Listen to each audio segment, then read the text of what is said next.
Міне Абылай палуан 2 миллиондық тұманды үйретпекші.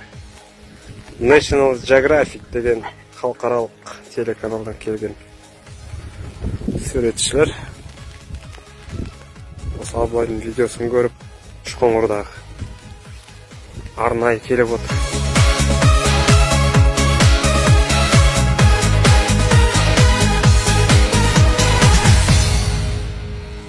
Отырдың. Кейде қара бұлт айды бүктеген, үйіме үнсіз тұнжырап қайғырып келем. Алықсып жатып содан соң кетемін ұйықтап кетсем түсімде сәйгүлік көрем. Менемде шабам алдымнан аңғарлар қаптап, таулардан қорғып өтемін заңғарлар таптап. Жарықтың жылдамдығында жолда қалдырам, мен болсам арман тұлпарым арманнан да